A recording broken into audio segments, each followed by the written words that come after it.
Fala aí, pessoal, todos bem-vindos ao Pode Isso, Físio. Me chamo Guilherme. Eu me chamo Éder. Eu sou a Ana. Irmão, tô muito feliz de estar aqui hoje, depois de bastante tempo. E tô nervoso também, cara.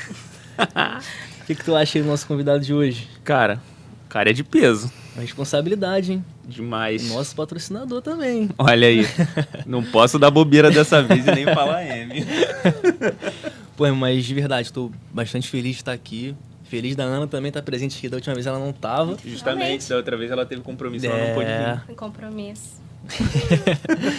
Bom, mas então, pessoal, nosso convidado de hoje é nosso professor também, é fisioterapeuta, já também trabalha dando cursos aí. Quero apresentar para vocês nosso convidado de hoje, professor João.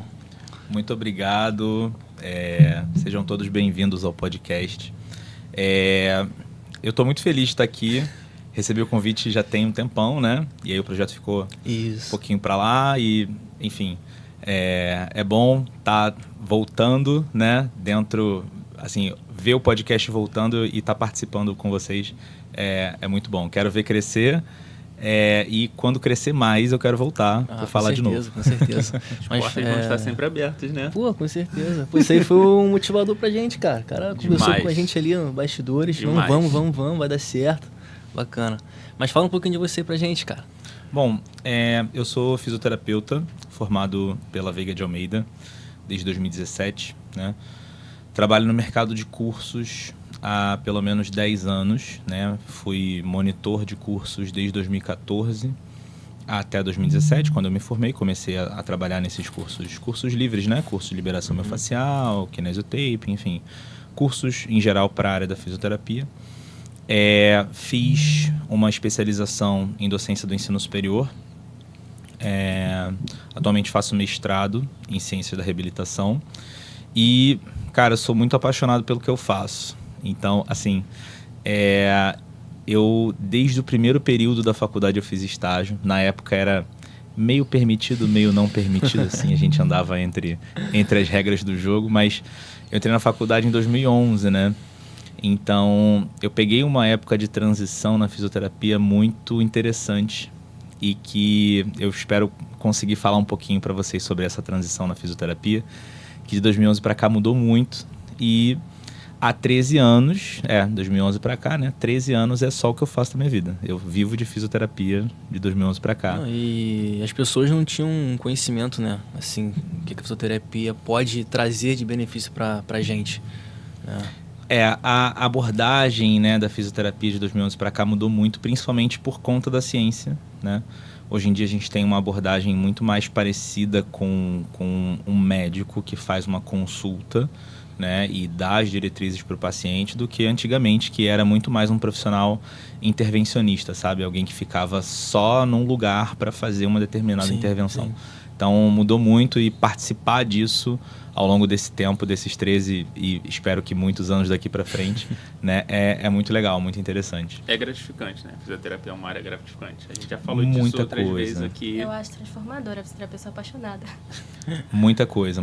Atualmente eu tenho o meu consultório, né, na Vila da Penha, que é onde eu também dou alguns cursos e dou cursos também por algumas empresas, mas eu já trabalhei em tantos lugares com tantas coisas na fisioterapia que, assim, eu não consigo nem me imaginar fazendo outra coisa. Se eu deixar de fazer fisioterapia do jeito que eu faço, eu vou fazer outra coisa dentro da fisioterapia, porque é muito bom, é muito legal. Não, eu lembro, você comentou sobre esse assunto da fisioterapia, mas focada no CrossFit, que foi até uma novidade para mim. Sou do esporte também, sou atleta, mas eu não sabia que tinha um específico para isso. Eu não sei se você chegou a comentar se era específico para isso ou que você trabalhava somente ali, naquele momento. Então, logo assim que eu me formei, eu estava num período muito ansioso, né, da minha vida. Entregar TCC, né, dar conta de trabalho, que eu trabalhava e estudava, relacionamento. Então, eu estava num momento extremamente ansioso. E aí eu comecei a fazer o CrossFit. E dentro do CrossFit eu vi um filão de trabalho. Falei, opa, tem gente que se machuca aqui, tem gente que se movimenta errado, tem gente que faz algumas coisas diferentes. E até eu entender o que era aquele mercado, eu fui capinando, né? Uhum. Fiz alguns cursos já voltados para CrossFit, que não tinha aqui no Rio de Janeiro. E aí, foi 2018, eu comecei a participar de campeonatos como fisioterapeuta, né? Campeonatos aqui no Rio de Janeiro e campeonatos fora do Rio de Janeiro, e passei a entender um pouco mais sobre como é a atuação do fisioterapeuta. E em 2018 também eu abri um consultório, meu primeiro consultório dentro de um box de CrossFit. Fazia ali uma sublocação, pegava uma macazinha quebrada, uma coisa ou outra ali e dali comecei. Pra você ter ideia, sabe aquelas pistolas de percussão? Massagem? Sim, pistola de massagem.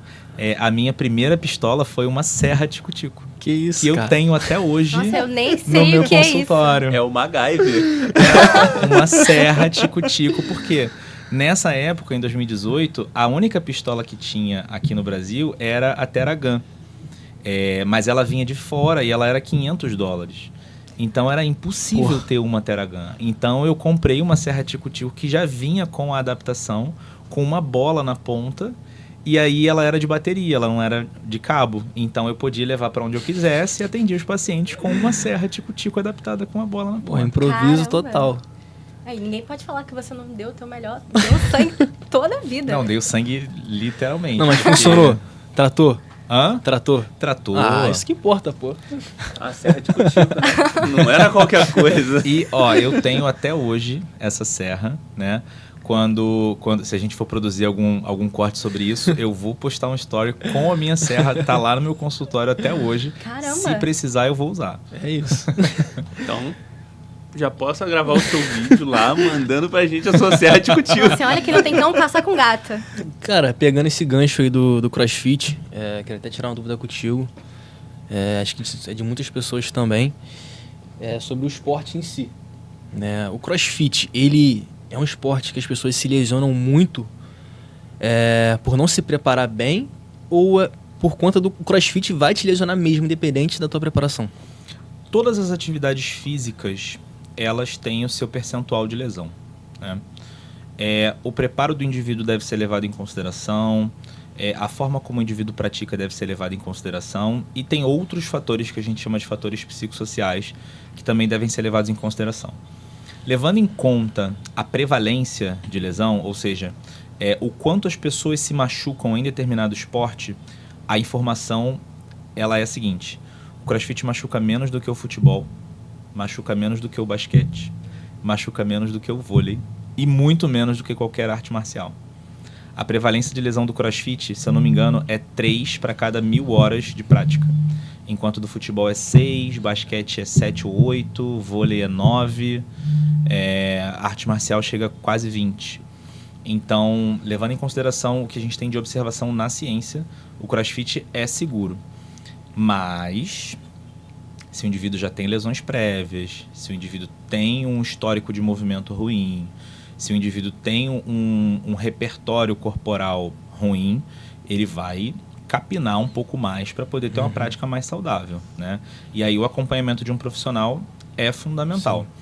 É basicamente nisso que eu trabalho dentro do CrossFit, porque tem muita gente que gosta de fazer o CrossFit e logo depois do CrossFit quer fazer o quê? Liberação. Que é uma estratégia super válida, é muito legal a pessoa ir lá, fazer a liberação, fazer uma massagem e tal, mas particularmente não é a minha praia. O que eu gosto de pegar? Fazer uma boa análise de movimento, a pessoa falar, o meu snatch tá ruim. Snatch é um movimento em que você tira a barra do chão e leva para cima da cabeça num movimento só.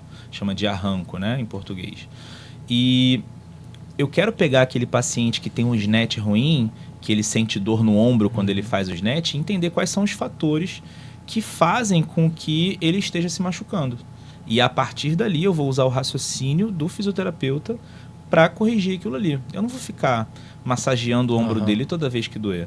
Eu preciso corrigir um ritmo muscular, preciso corrigir um ritmo escapulohumeral, preciso corrigir uma mobilidade de torácica, seja lá o que for. Então, para mim, o que é mais gostoso nessa parte da fisioterapia no CrossFit é entender os movimentos, entender o indivíduo, porque também às vezes você tem que falar para a pessoa, bota o pé no freio que tá indo com Sim. muita sede ao Aham. pote, né? E entender os fatores fisiológicos que levam àquela lesão. E assim proteger esse indivíduo. Não, até porque cada perfil é um perfil, né? Cada pessoa é uma pessoa, então... Também tem a galera meio doida que nunca fez nada da vida e vai logo pro Isso, crossfit. exatamente. Exatamente. Acho que esses daí são os piores. E, tipo, E a maioria. Não, eu falo por mim mesmo, porque muitas das vezes numa prática você se lesiona e você... Não, meu corpo vai melhorar sozinho. E você dá sequência na prática e continua se machucando e vira uma coisa em cima da outra. Então, como você tinha falado, então a melhor parte, o melhor a se fazer nesse caso de uma lesão é, antes de tudo, tratar mesmo com um fisioterapeuta para poder voltar à prática, ou já vai nos dois? Trata e faz. Você falou de alguém dois específico. conceitos muito interessantes.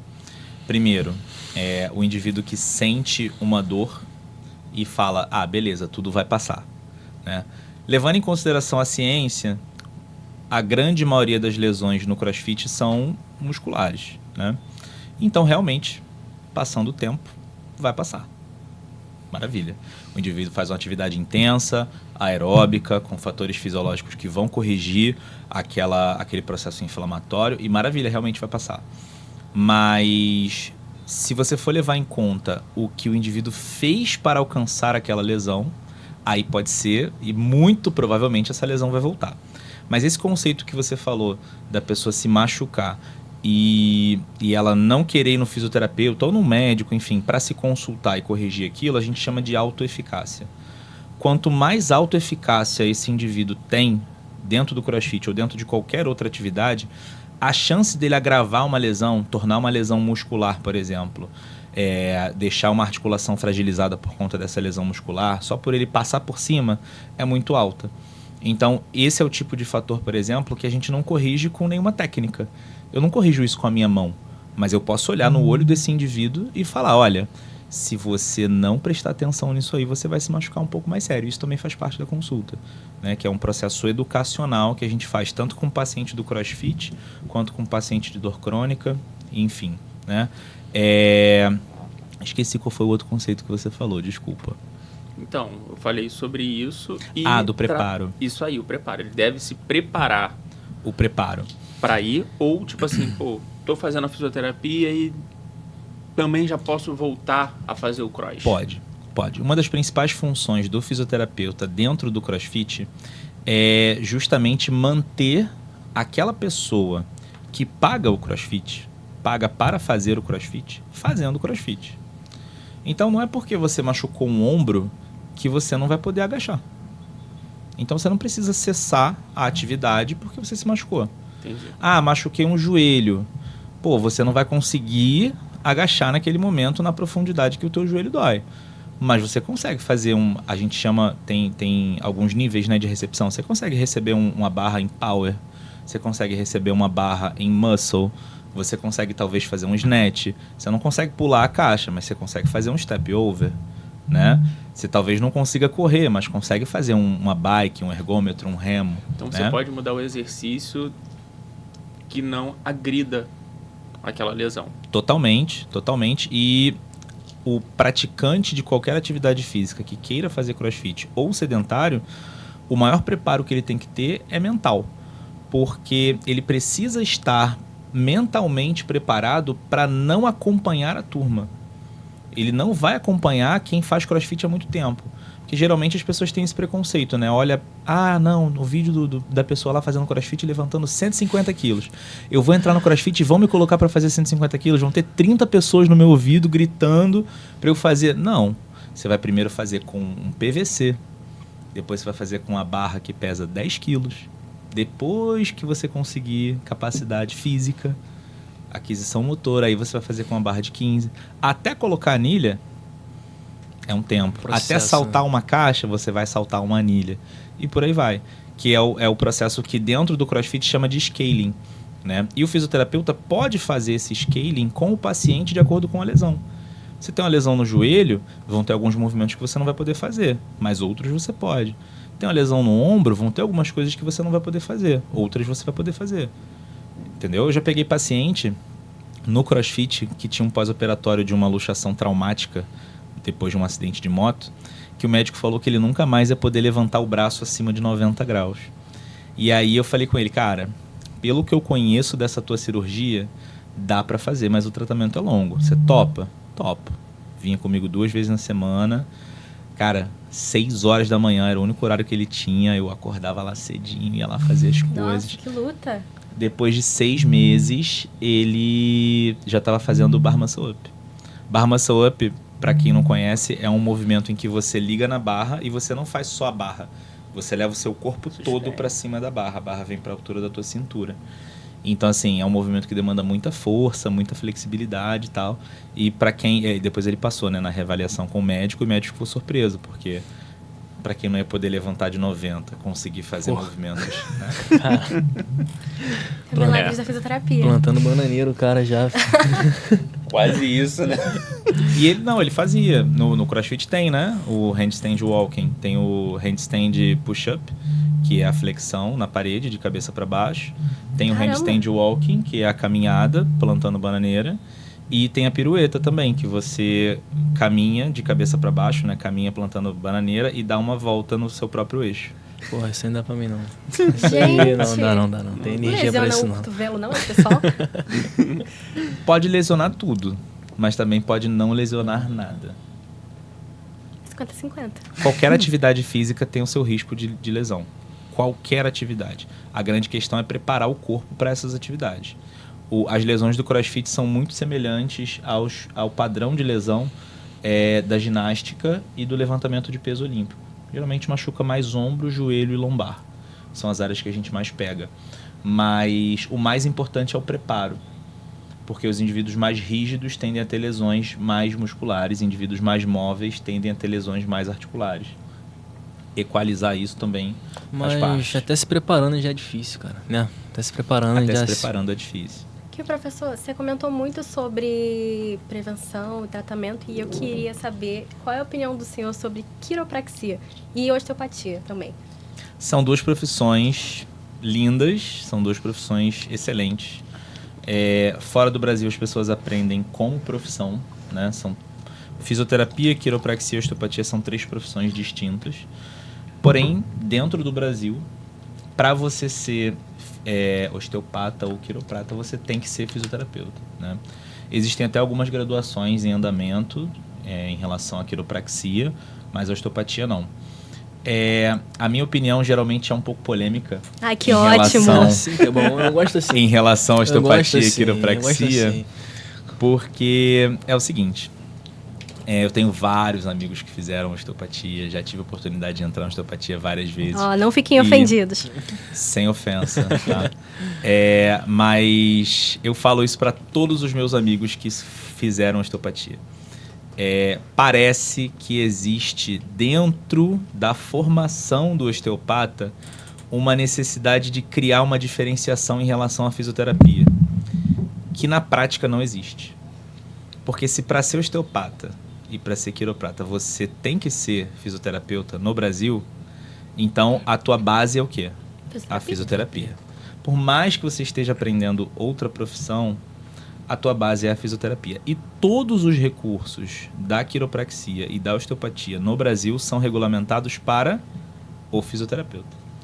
E aí a minha briga não é contra quem é osteopata, obviamente não, né? A minha briga é contra quem faz a formação e na formação já sai falando, não, porque osteopatia é muito melhor que fisioterapia. Como se fossem coisas distintas. Como se fosse uma coisa completamente diferente. Uma vez eu ouvi uma palestra em que o profissional na palestra falou assim, todo fisioterapeuta excelente geralmente é osteopata. Nossa, isso me dói. Me dói, porque é como se ele ofendesse todo o restante da classe. Sim. Tornando o osteopata ou o quiroprata, que, assim, os quiropratas têm um pouco mais de humildade nesse sentido, né? Não tem essa... Ai, nossa, meu Deus! Né? Tornando como se fosse a classe do osteopata separada dos outros. É como se fosse o anestesista da medicina, sim, né? Sim. Que é o intocável, o neurocirurgião. E, pô, vamos lá, né? Estudar raciocínio clínico não é uma atribuição somente da osteopatia. Estudar raciocínio clínico é inerente à fisioterapia. Então, todo bom fisioterapeuta sabe de fisioterapia. Tem que saber bem de anatomia, tem que saber bem de biomecânica, tem que saber bem de fisiologia. Tudo isso eles aprendem na osteopatia com o viés da autocura. Enquanto a fisioterapia utiliza outros recursos. Essa é a única diferença. Que a osteopatia e a quiropraxia, uma tem um viés mais visceral, a outra tem um viés mais estrutural, mas as duas se baseiam no princípio da autocura. Enquanto a fisioterapia não se baseia somente no princípio da autocura, que é o processo de recuperação dos tecidos, né? A fisioterapia também se baseia no uso de recursos eletrotermoterápicos, além do processo de manipulação e mobilização tecidual, promovendo a autocura. Entendeu? Então, o que eu penso da osteopatia e da quiropraxia são profissões lindas, mas no Brasil tem que caminhar junto com a fisioterapia. Separar as classes, eu acho que é loucura. É loucura e na minha visão, é segregador. Porque não são todos os profissionais que têm dinheiro para fazer 5 anos de uma formação de osteopatia. E nem todo mundo também se interessa. E aí você só vai ser bom porque fez essa formação? É meio... Nossa, meio egocêntrico, muito egocêntrico dessa parte falar isso. É meio segregador, né? Pô, queria até pegar um gancho, cara, da quiropraxia aí. Tem um primo meu, ó, de graça a consulta aqui, hein? Ele me enche o saco, cara. Porque ele tem escoliose, né? Uhum. Ele conversa comigo bastante e tal. E eu queria saber se a quiropraxia, ela é solução para escoliose. Só a quiropraxia é a solução? Somente não. Não é um tratamento isolado. Dizer que a quiropraxia em si é um tratamento também é uma visão reducionista. Nossa, né? curioso, porque é o que a gente mais escuta, geralmente, o pessoal falando. É igual quando o paciente vem e fala, mas eu já fiz fisioterapia. Aí você pergunta pra ele, você fez a faculdade? Porque fisioterapia, né? Você vai fazer formado também? Caramba!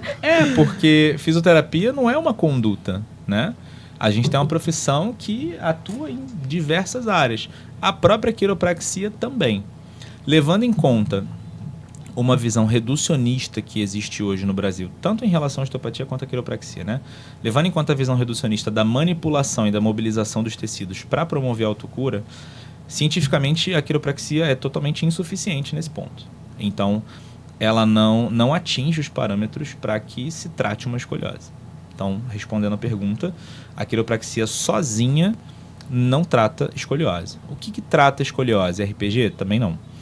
O que trata escoliose são exercícios direcionais específicos para a escoliose, levando em conta a curvatura daquele indivíduo, gerenciamento em casa com autocorreção e exercícios corretivos no dia a dia. Além de, dependendo do grau de Kobe que esse paciente tiver, o uso de colete. E a idade também é importante, né?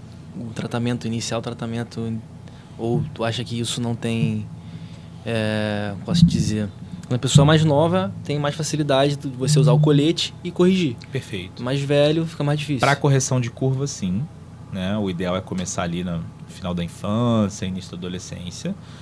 Mas para critérios funcionais, não importa a idade. Entendi. Óbvio, quanto mais velho for o indivíduo, mais rígida vai ser a coluna. E aí a gente não tem como brigar contra isso. A gente vai trabalhar em cima do que a fisioterapia trabalha, que é a funcionalidade. Mas quanto mais jovem for o indivíduo, maior é a chance de retorno dessa curvatura a algo próximo do natural. Lembrando que não existe uma regra 100% de quanto é o desvio necessário, sim. né? Quanto mais funcional for esse indivíduo, né? E quanto menos dor ele tiver, melhor vai ser a vida dele. Então, se o indivíduo aparece para você com 10 graus de angulação e você consegue voltar para 5 e a vida dele já voltou ao normal, maravilha, tudo certo. Você não precisa ter uma coluna reta para viver bem. Você pode viver com uma coluna ligeiramente torta. Então, eu tenho uma dúvida aqui sobre os discos da coluna, né? Quando a gente é novo, tem bastante líquido, correto? Quando a gente vai envelhecendo, vai ficando como se fosse... Até a professora explicou pra gente. Como Sim, se fosse vai perdendo o líquido da perdendo coluna, líquido. vai ficando mais difícil Rígido, mais de rígido. inflamar, de dar hérnia. Uma pessoa com escoliose nova e foi levando isso pra mais velho, ela sente dor conforme vai ficando mais velha, ou chega a um determinado ponto que tipo, acostumou daquele jeito e dá pra viver? A por dor conta disso. não acompanha idade, curvatura e nem hidratação. Ela não vai acompanhar nenhum desses aspectos. É óbvio que se você tem uma coluna com escoliose, a tua funcionalidade vai estar afetada pelo desvio.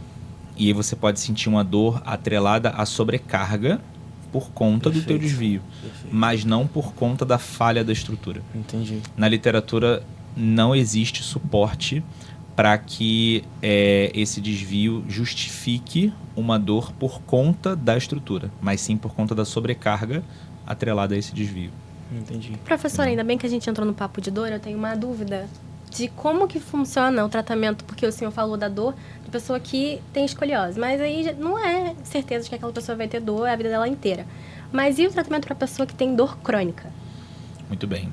Primeiro de tudo, o senhor me deixa com 75 E aí, meu mano? nesse podcast, né? Então, João, você, tudo certo. E mestre, né? me diz aí, por favor. Boa. Dor crônica, vamos lá. A dor, ela é uma experiência sensorial e física, né? Mas ela não é uma experiência objetiva.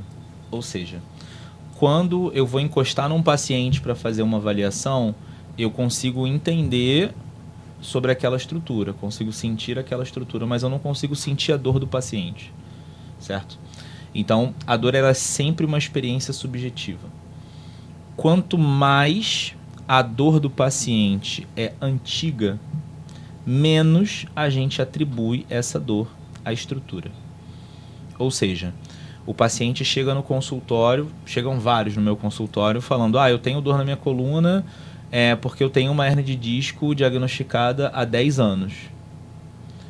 A chance dessa dor ser realmente por conta da hérnia de disco é ínfima. E aí quando você vai ver, o indivíduo tem uma dor localizada na lombar. Não é uma dor 100% atribuível àquela hérnia de disco. Aí você vai ver, esse indivíduo tem a hérnia de disco há 10 anos e ele tem 60 anos. Aí quando você vai olhar no estudo de prevalência, indivíduos acima de 50 anos têm mais de 60% de chance de ter uma hérnia de disco sem ter sintoma nenhum.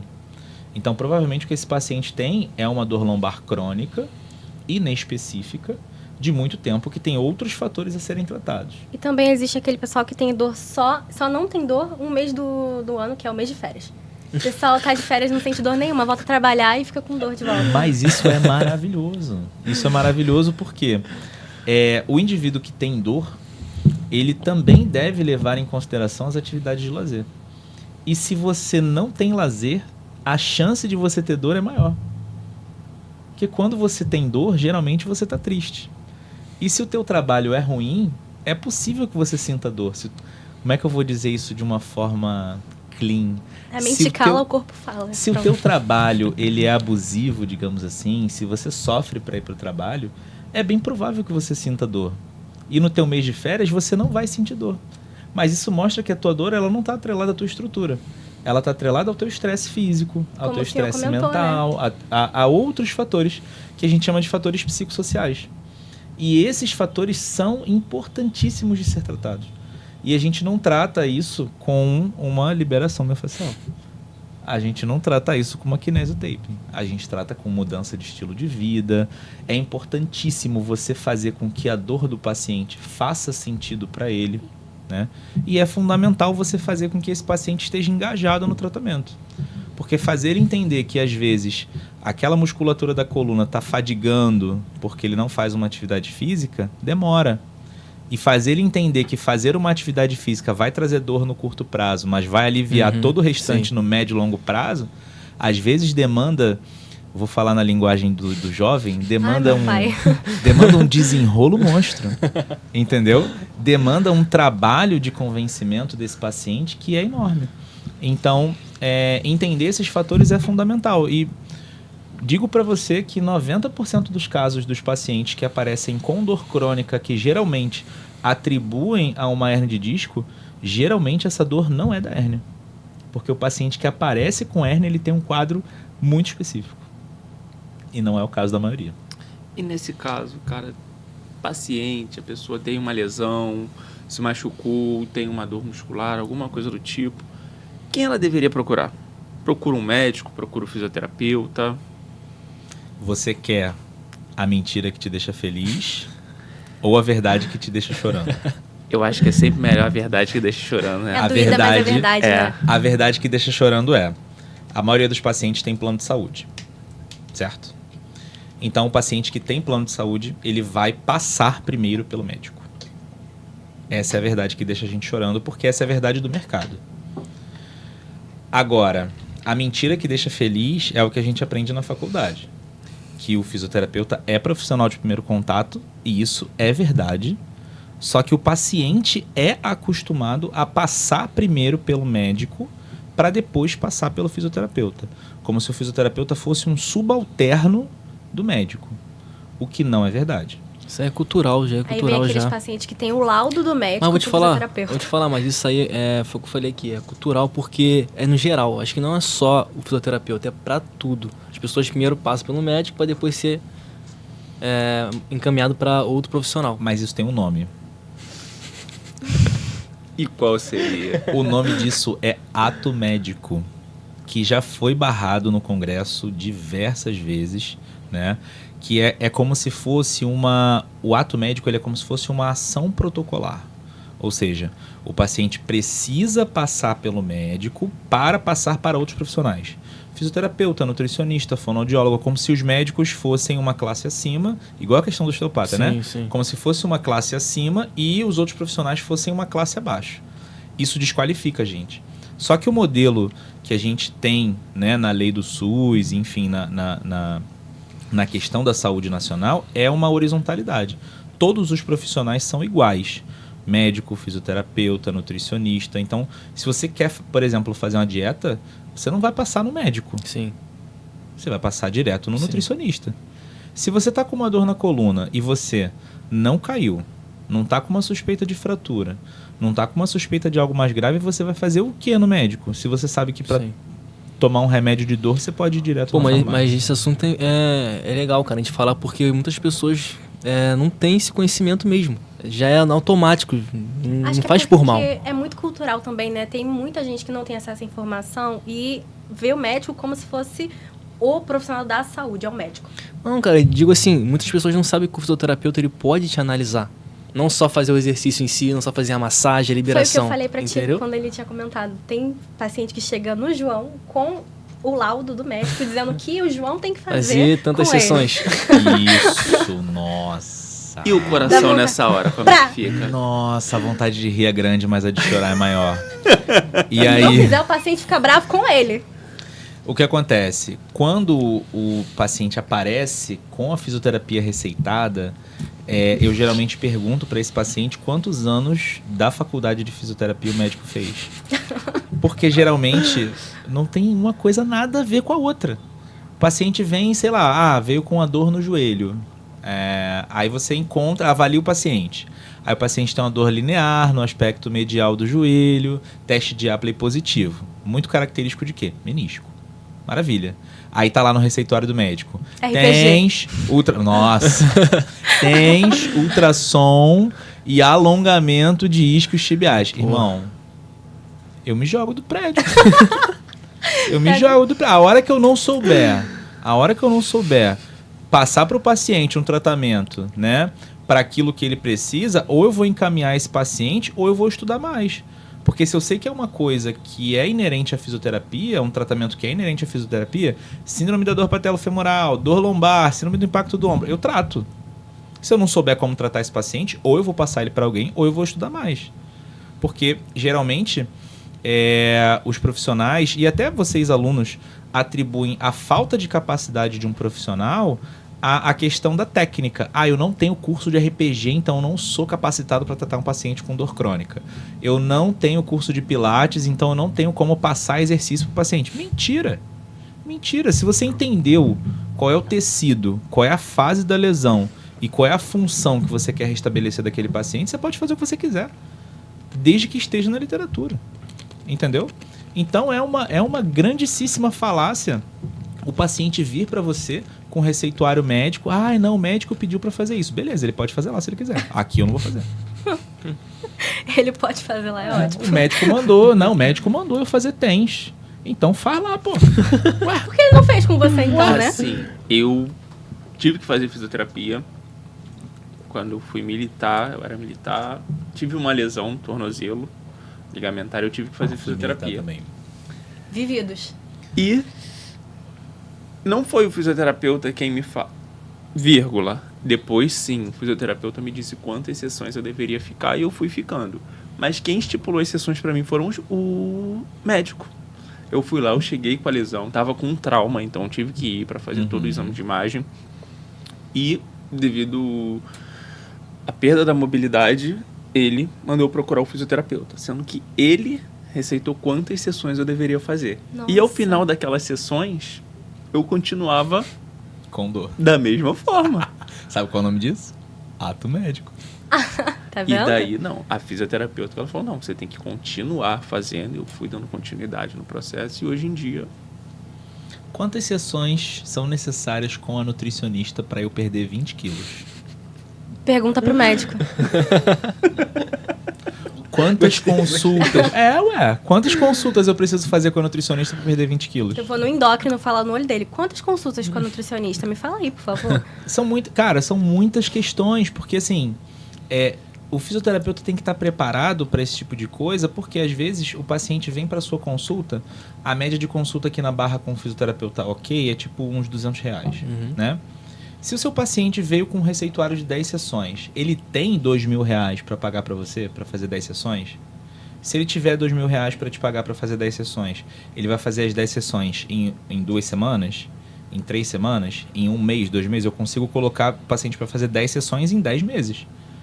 Ele vem, faz uma consulta por mês e eu passo um trabalho para ele fazer em casa. Isso cabe no orçamento dele?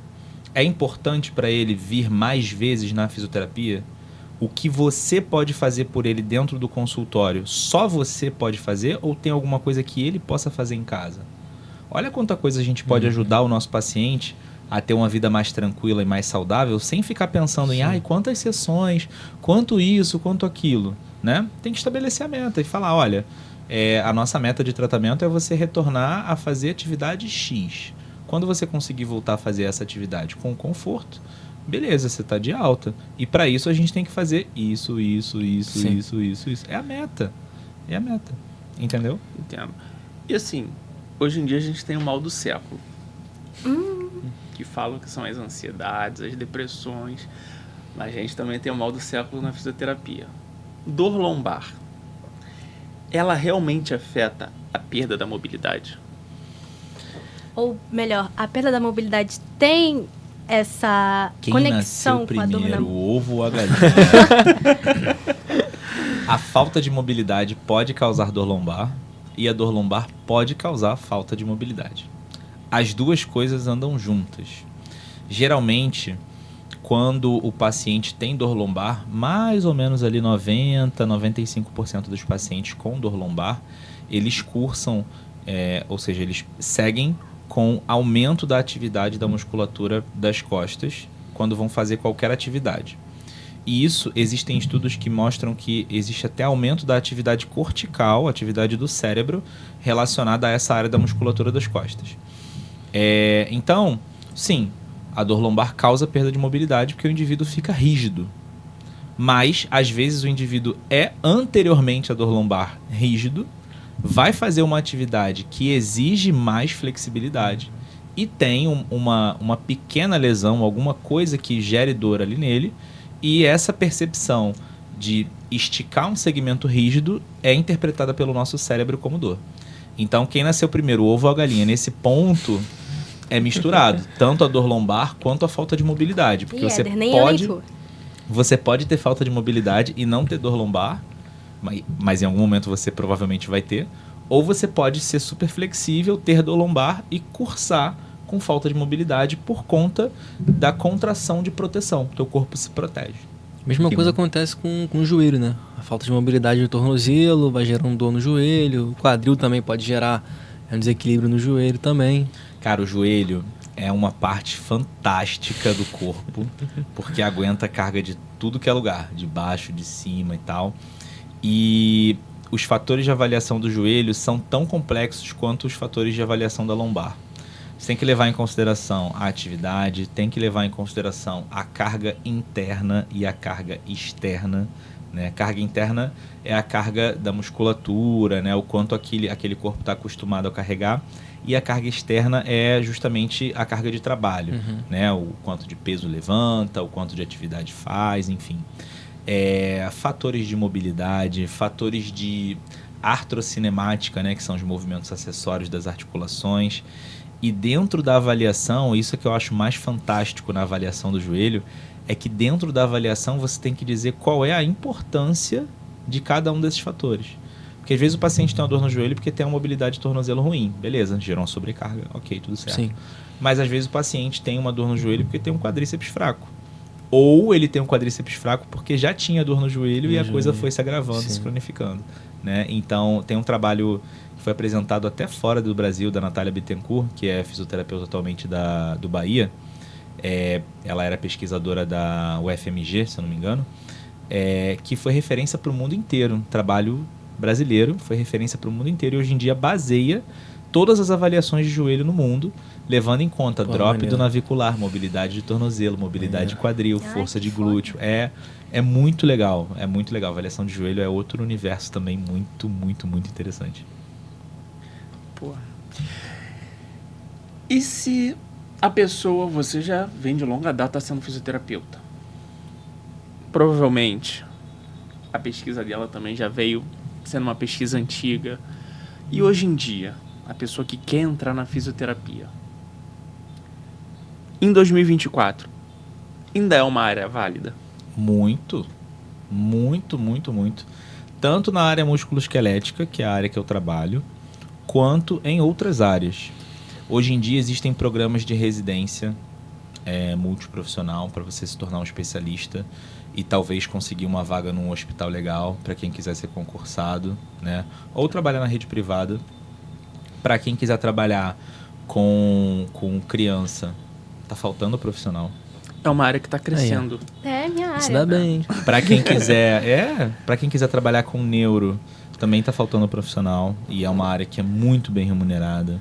Existe fisioterapia na área uroginecológica para incontinência urinária, prolapso, sala de parto. Eu tenho uma amiga que trabalha com sala de parto.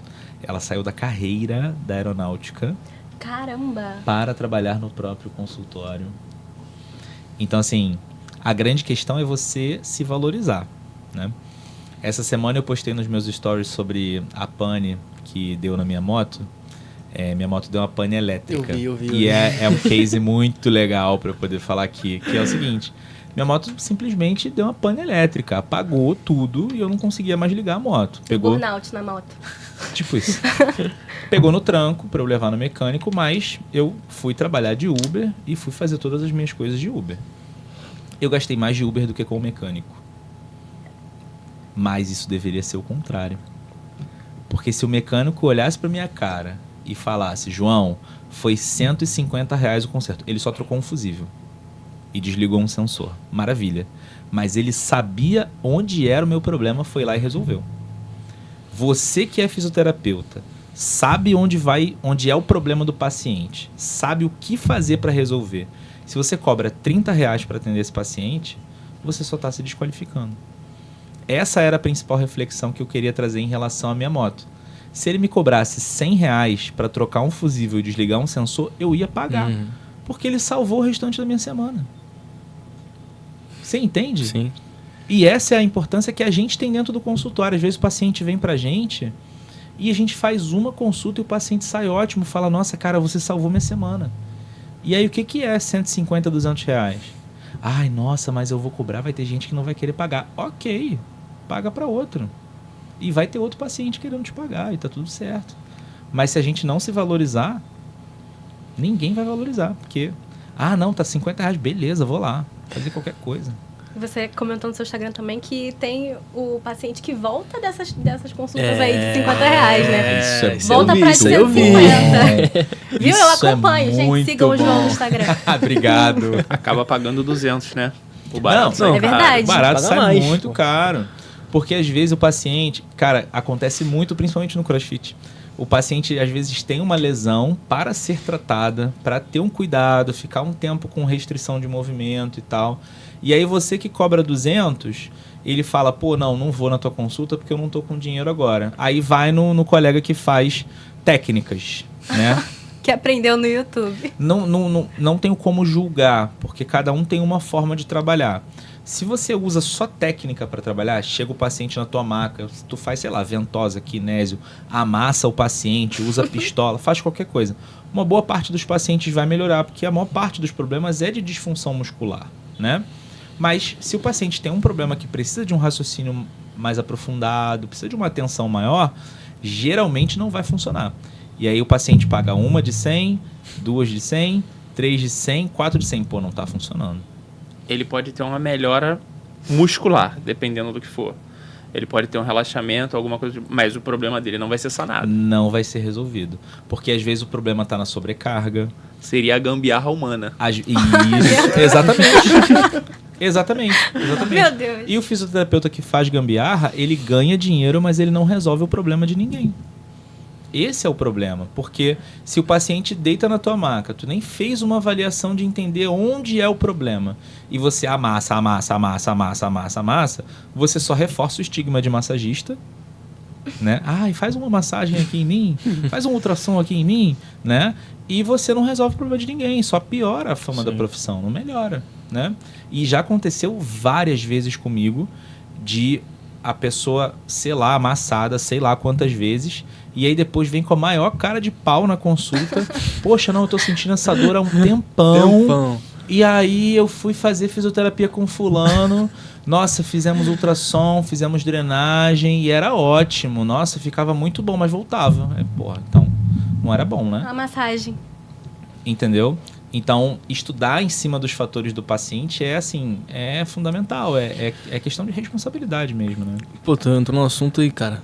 Porra, muito top, porque assim, muitas pessoas acham que a fisioterapia é isso. É só uma massagenzinha, é só um relaxamentozinho, é só um choquezinho.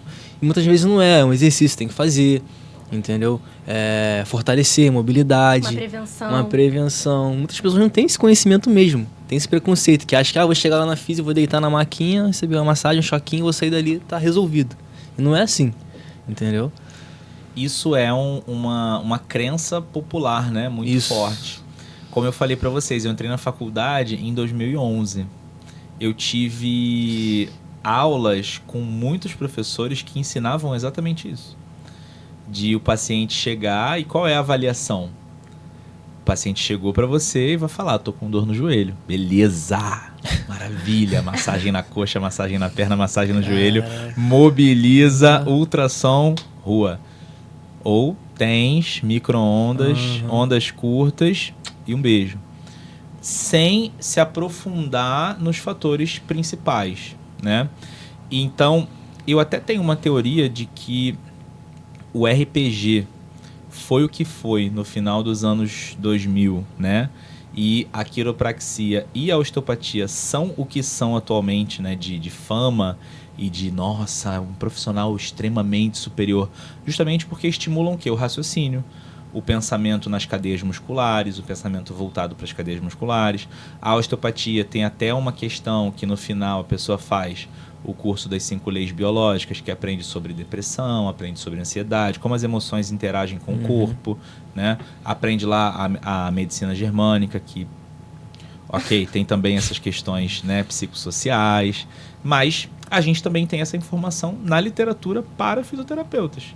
Só que não é amplamente divulgado. Nossa, você vai fazer um curso de abordagem psicossocial. Nenhum aluno vai querer comprar.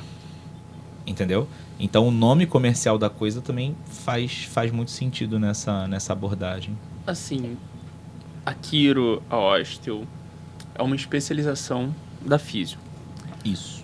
Mas eu já ouvi alguns cursos que a pessoa não precisa ser fisioterapeuta para fazer uma quiro, mais da quiro, não vi da osteo, mais da parte da quiro.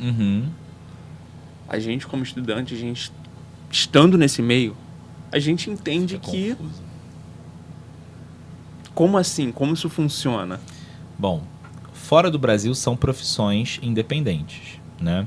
Inclusive, fora do Brasil, até para você ser instrutor de pilates, é uma profissão independente. Você faz muitos anos praticando pilates.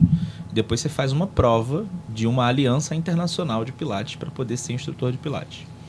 Então, sim, teoricamente, para você ser quiroprata ou osteopata fora do Brasil, você não precisa de nada. Dentro do Brasil, são trabalhos que têm um registro de ocupação. Ou seja, você fez a faculdade de quiropraxia. Não existe um conselho regional ou um conselho federal de quiropraxia porque não é uma profissão regulamentada no Brasil, é uma ocupação.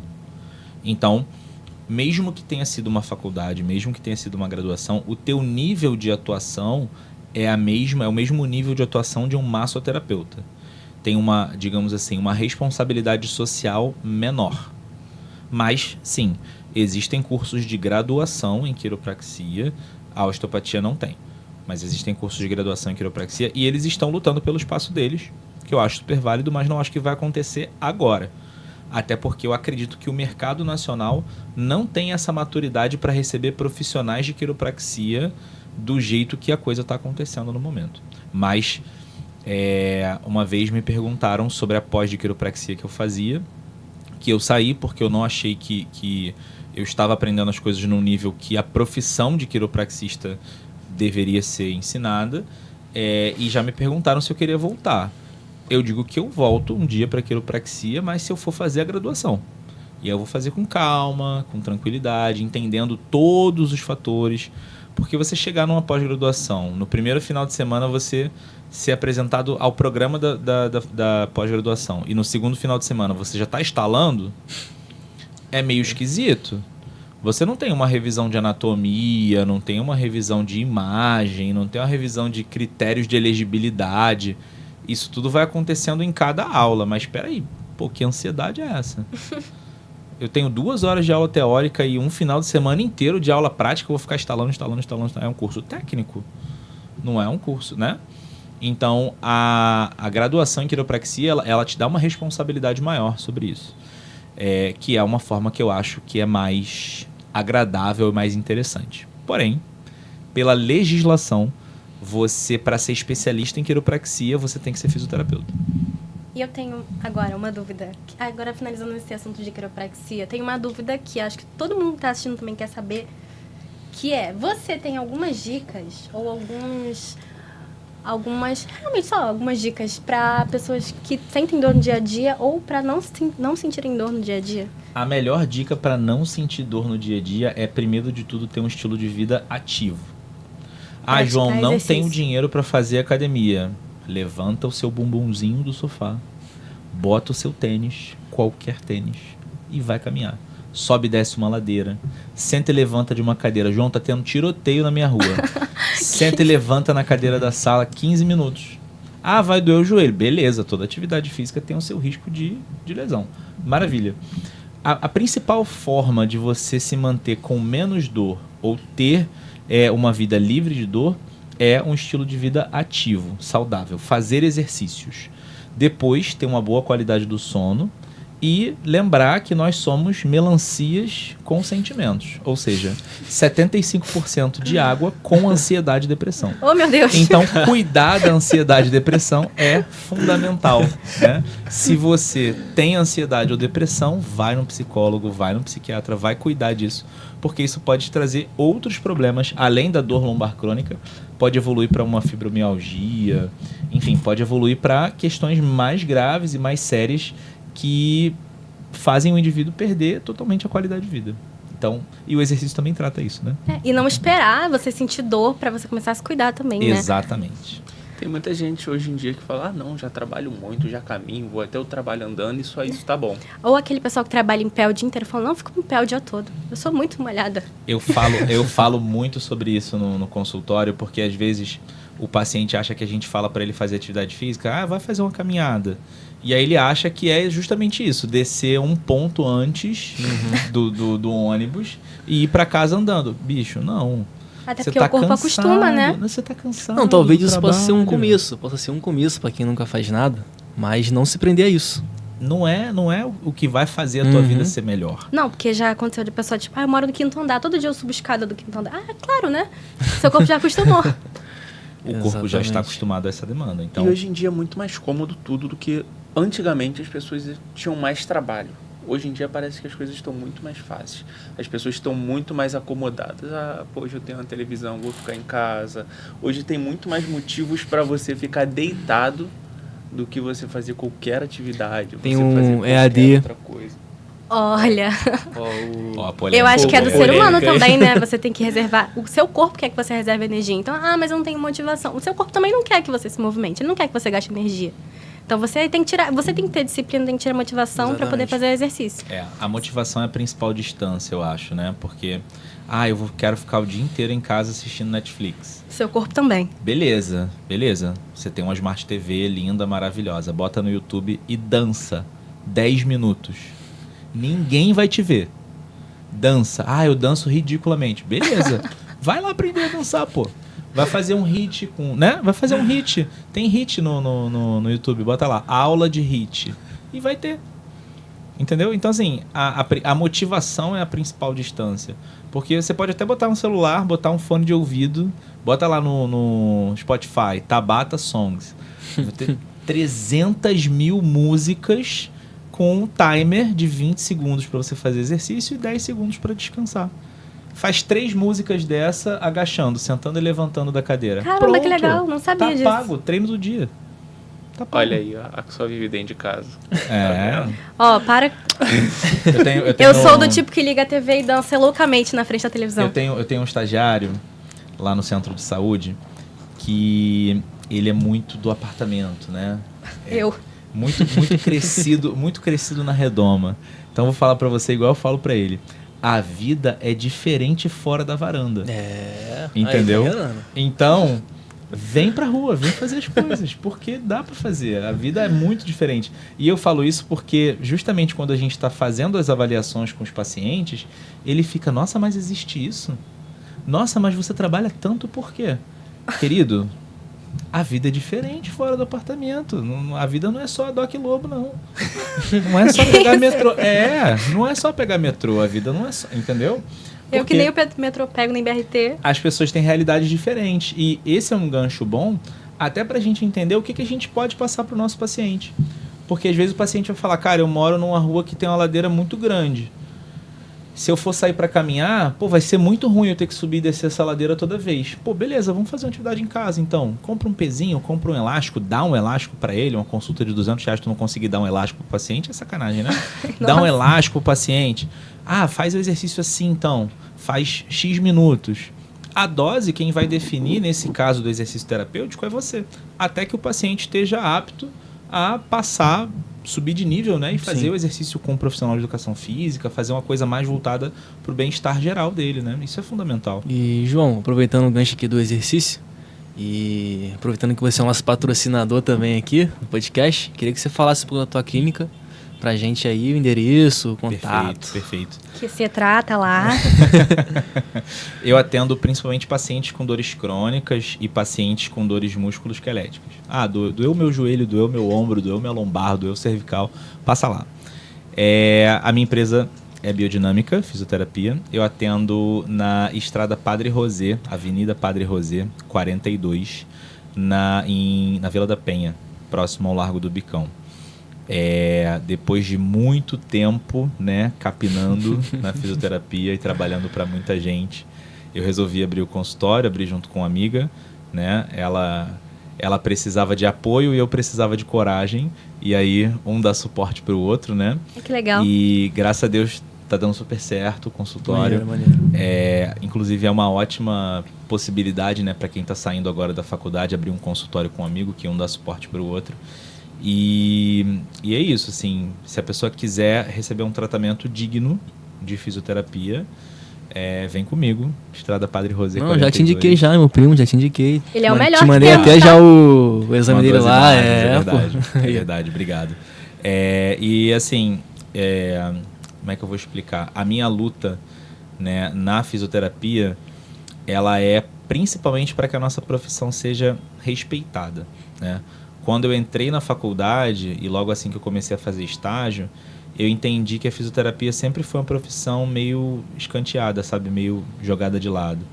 E hoje poder, em algum momento, ser referência para algum aluno, em algum momento poder ensinar alguma coisa para alguém e mostrar que a gente não perde em nada para nenhuma outra profissão, me faz muito feliz. Mas eu sei que é uma luta que vai demorar.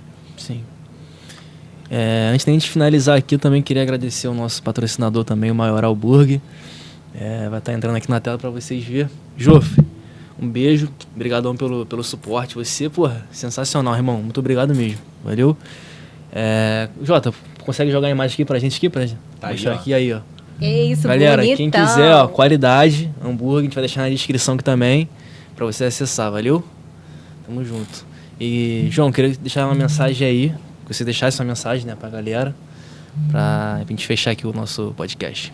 Bom, a principal mensagem que eu tenho para deixar é que a gente precisa valorizar o fisioterapeuta e o fisioterapeuta precisa valorizar o fisioterapeuta. Enquanto a gente lutar pela valorização da nossa profissão, enquanto a gente lutar uns pelos outros, a gente vai conseguir trabalhar onde a gente quiser e da forma que a gente quiser. Então, para quem está fazendo faculdade ou para quem está já formado, eu acho que a principal mensagem é essa. Vamos tentar construir uma fisioterapia melhor e mais respeitada no mercado, porque é isso que a gente está precisando. Pô, show. É isso. É isso Obrigadão, aí, arrasou. obrigadão por ter vindo Te aí. agradeço muito por Eu isso. agradeço. Tamo Um junto, convite irmão. desse. Que Quero isso. voltar outras vezes para Pô, falar com de outros certeza, com assuntos. certeza. Tem muita coisa para a gente falar Sim. sobre cursos, falar sobre outras formas de atuação, Também a caminhada acadêmica, né, que funciona muito bem pra gente que tá nisso. contar história também, falar sobre pesquisa. Inspirar a gente. Legal. É isso, é isso. Então, a casa é sua, sempre que quiser voltar. Muito obrigado. Muito obrigado. Muito obrigado mesmo, é muito bom estar aqui. Fico feliz também. Galera, forte abraço, tamo junto. Valeu. Valeu.